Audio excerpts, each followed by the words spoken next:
Assalamualaikum warahmatullahi wabarakatuh. Selamat malam, Ibu.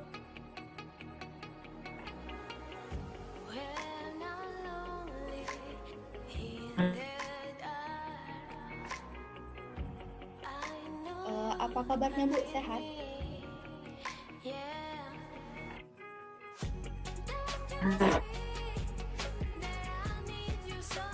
Baik, saya ucapkan terima kasih yang sebesar-besarnya atas ketersediaan Ibu untuk meluangkan waktunya mengikuti penyuluhan yang saya adakan ini.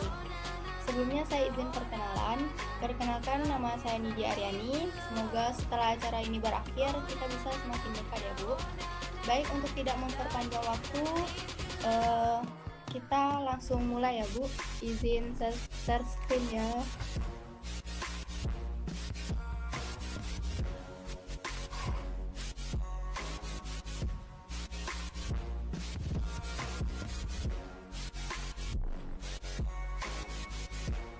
Apa share screen-nya udah kelihatan?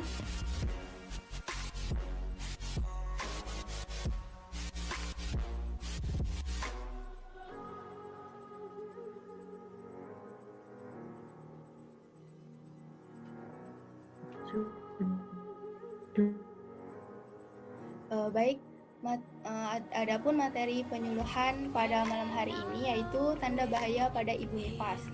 Nah, di mana pengertian dari masa nifas itu adalah dimulai setelah kelahiran plasenta dan berakhir ketika alat-alat kandungan kembali seperti keadaan sebelum hamil. Masa nifas berlangsung selama kira-kira 6-8 minggu. Puerperium berlangsung 6 minggu atau 42 hari, merupakan waktu yang diperlukan untuk pulihnya alat kandungan pada keadaan yang normal. Dijumpai dua kejadian penting pada puerperium, yaitu involusi uterus dan proses laktasi. Masa nifas dimulai beberapa jam setelah plasenta lahir dan mencakup 6 minggu berikutnya.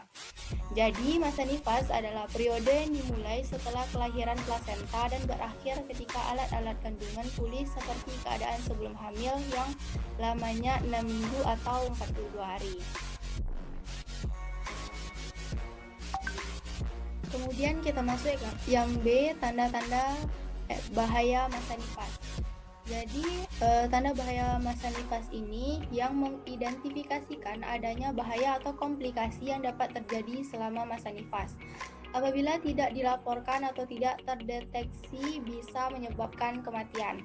Nah, tanda-tanda bahaya masa nifas sebagai berikut. Yang pertama itu pendarahan postpartum, di mana tanda dan gejalanya yaitu pendarahan postpartum adalah pendarahan lebih dari 500-600 ml dalam masa 24 jam setelah anak lahir. Kemudian menurut waktu terjadinya dibagi atas dua bagian. Yang pertama, pendarahan postpartum primer yang terjadi dalam 24 jam setelah anak lahir. Penyebab utama adalah atonia uteri, retensio plasenta, sisa plasenta, dan robekan jalan lahir terbanyak dalam 2 jam pertama. Nah, yang kedua ada pendarahan postpartum sekunder yang terjadi setelah 24 jam. Biasanya terjadi antara hari ke-5 sampai 15 postpartum. Penyebab utamanya adalah robekan jalan lahir dan sisa plasenta. Selanjutnya, kalau menurut Manuba 2008, pendarahan postpartum merupakan penyebab penting kematian maternal khususnya di negara berkembang. Nah, di mana faktor-faktor penyebab pendarahan postpartum itu terbagi menjadi 4 bagian ya. Yang pertama ada grande multipara. Kemudian yang kedua, jarak persalinan pendek kurang dari 2 tahun. Dan yang ketiga, persalinan yang dilakukan dengan tindakan. Yang terakhir yaitu penanganan pendarahan yang perlahan dan berlanjut atau pendarahan tiba-tiba. Merupakan suatu kegawat daruratan, segeralah bawa ibu ke fasilitas kesehatan. Slide selanjutnya, yang kedua itu lukea yang berbau busuk atau bau dari vagina. Lukea adalah cairan yang dikeluarkan uterus melalui vagina dalam masa nifas. Kemudian sifat lukea alkalis jumlah lebih banyak dari pengeluaran lendar waktu menstruasi dan berbau anyir, atau cairan ini berasal dari bekas melekatnya plasenta. Kemudian leukemia dibagi dalam beberapa jenis. Yang pertama ada leukemia rubra, di mana leukemia rubra ini berisi darah segar dan sisa-sisa selaput ketuban sel-sel desidua, vernix, processa, lanugo, dan meconium selama 2 hari pasca persalinan. Yang kedua ada leukemia sanguinolenta, yaitu berwarna merah, kuning berisi darah, dan lendir hari ke-3-7 pasca persalinan. Kemudian yang ketiga ada leukemia sarosa, yaitu berwarna kuning, cairan tidak berdarah lagi pada hari ke-7-14 pasca persalinan. Selanjutnya ada leukemia alba, yaitu cairan putih selama 2 minggu. Kemudian ada leukemia purulenta, yaitu terjadi infeksi cairan seperti nanah berbau busuk. Dan yang terakhir ada leukostasis, yaitu leukemia tidak lancar keluarnya. Nah, di mana tanda dan gejala disebabkan leukemia ini? Yang pertama, adanya keluar cairan dari vagina, kemudian adanya bau yang menyengat dari vagina, disertai dengan demam lebih dari 38 derajat Celcius. Nah, penanganannya yaitu jaga selalu kebersihan vagina. Jika terjadi hal-hal yang tidak diinginkan, segeralah periksa diri Anda ke fasilitas kesehatan. Nah, selanjutnya kita masuk yang ketiga, subinvolusi uterus, di mana subinvolusi uterus ini adalah pengecilan rahim yang terganggu. Subinvolusi uterus atau pengecilan rahim yang terganggu adalah keadaan uterus yang mengecil oleh kontraksi rahim, di mana berat rahim dari 100 gram saat setelah bersalin menjadi 40-60 mg 6 minggu kemudian. Bila pengecilan ini kurang baik atau terganggu disebut subinvolusi atau Rusta Mukhtar 2008. Faktor penyebab subinvolusi antara lain sisa plasenta dalam uterus, endometritis, adanya mioma uteri. Nah, di mana tanda dan gejala terjadinya subinvolusi uterus ini? Yang pertama ada uterus lebih besar dan lebih lembek dari seharusnya. Kemudian fundus masih tinggi, leukemia banyak dan berbau, pendarahan. Kemudian cara penanganannya yaitu periksa diri Anda ke fasilitas kesehatan. Kemudian kita masuk kepada nyeri pada perut dan panggul, di mana tanda dan gejala terjadinya nyeri pada perut dan panggul ini pada peritoneum. Kemudian ada demam, nyeri perut bagian bawah, suhu meningkat, nadi cepat dan kecil, nyeri tekan, pucat, muka cekung, kulit dingin, anoreksia, terkadang muntah.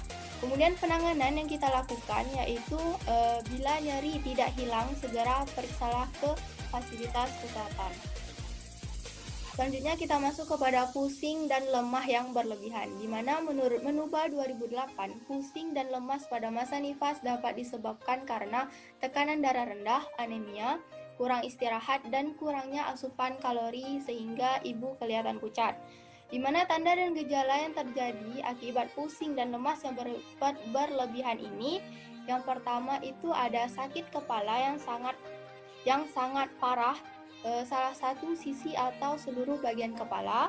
Yang kedua, kepala terasa berdenyut dan disertai rasa mual dan muntah. Dan yang terakhir yaitu lemas.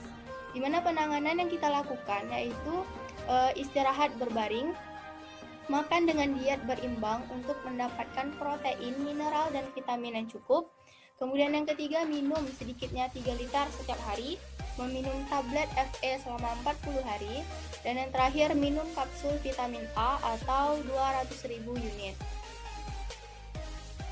Kemudian pada suhu tubuh ibu lebih dari 38 derajat Celcius, yaitu peningkatan suhu tubuh pada ibu selama 2 hari kemungkinan terjadi infeksi nifas, di mana tanda dan gejala yang mungkin terjadi yaitu biasanya terjadi dalam 24 jam setelah melahirkan dengan suhu lebih dari 38 derajat Celcius. Di mana penanganannya dilakukan 4 cara. Yang pertama dengan istirahat berbaring, yang kedua kompres dengan menggunakan air hangat, dan yang ketiga perbanyak minum. Yang terakhir yaitu jika ada shock segera bawa ibu ke fasilitas kesehatan. Yang ketujuh yaitu penyulit dalam menyusui. Nah, untuk dapat melancarkan ASI dilakukan persiapan sejak awal kehamilan dengan melakukan meses menghilangkan kerak pada puting susu sehingga duktusnya tidak tersumbat.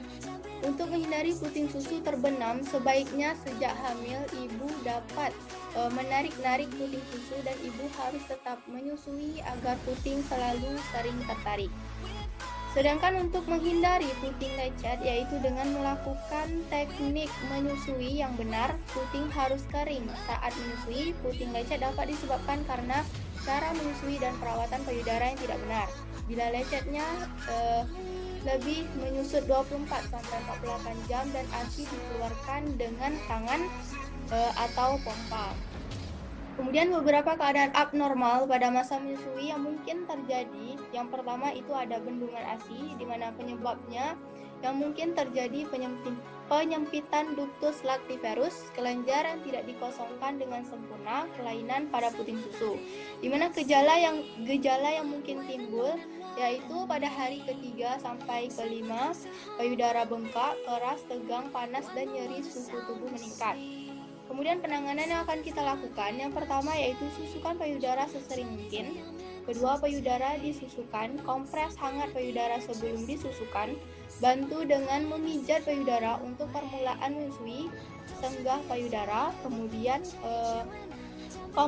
kompres dingin pada payudara di antara menyusui. Bila diperlukan, berikan parastamol 500 mg peroral setiap 4 jam sekali ya.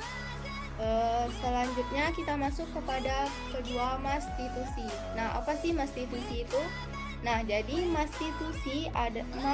mastitis adalah suatu peradangan pada payudara. Biasanya terjadi pada 3 minggu setelah melahirkan. Penyebabnya salah satunya kuman yang menyebar melalui luka pada puting susu atau peredaran darah. Itu menurut Manuba 2008. Kemudian tanda dan gejalanya yang mungkin terjadi, yang pertama yaitu payudara membesar dan keras, kemudian payudara nyeri, memerah dan membisul, dan yang terakhir yaitu suhu tubuh meningkat dan menggigil. Nah, di mana penanganan yang dapat kita lakukan, yang pertama adalah sanggah payudara, selanjutnya kompres dingin, susukan bayi sesering mungkin, banyak minum dan istirahat yang cukup. Dan yang ketiga ada abses payudara. Nah, abses payudara adalah terdapat massa padat mengeras di bawah kulit yang kemerahan, terjadi karena mastitis yang tidak segera diobati. Nah, gejalanya sama dengan mastitis, terdapat bisul yang pecah dan mengeluarkan pus atau nanah. Itu menurut Manuba 2008. Nah, di mana kesimpulan dari penyuluhan saya pada malam hari ini yaitu tanda bahaya pada masa nifas merupakan suatu tanda yang abnormal yang mungkin terjadi pada ibu nifas dan mengidentifikasikan adanya bahaya atau komplikasi yang mungkin dapat terjadi selama masa nifas. Nah, apabila hal ini tidak dilaporkan atau tidak terdeteksi bisa menyebabkan kematian ibu.